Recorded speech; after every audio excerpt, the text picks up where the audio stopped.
వెంకటేశాయ. ఈరోజు భీష్మాయకాదశి సందర్భంగా ఇక్కడ సెంట్రల్ జైలు దగ్గర వెలిసినటువంటి శ్రీ వైకుంఠ వెంకటేశ్వర స్వామి కళ్యాణోత్సవము జరగబడింది. ఇది 23వ వార్షికోత్సవ కళ్యాణము.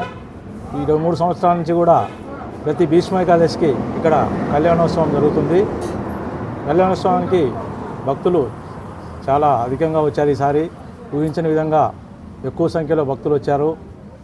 ఈసారి కళ్యాణోత్సవం సందర్భంగా అక్కడ జైలు ఆవరణంలో గేట్ ఆవరణంలో వివేకానంద రెడ్డి గారి హత్యకు సంబంధించి ఎంక్వైరీ ఉందని చెప్పి ఆయన పర్మిషన్ తక్కువ ఇవ్వడం వల్ల స్టేజ్ అందరికీ భక్తులందరికీ సక్రమంగా ఏర్పాటు చేయలేకపోయాము. దానికి మా కమిటీ తరఫున అందరికీ క్షమాపణ కోరుతున్నాము.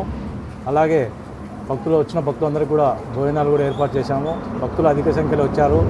భక్తులకు అందరికీ మీ తరఫున ధన్యవాదాలు తెలుపుకుంటున్నాను. కళ్యాణం ఇంత అంగరంగ ఉపయోగపడుతున్నందుకు అందరికీ కృతజ్ఞతలు తెలియపరుస్తున్నాను. నా పేరు కాశీ విశ్వనాథ్, ఆలయ ధర్మకర్తను.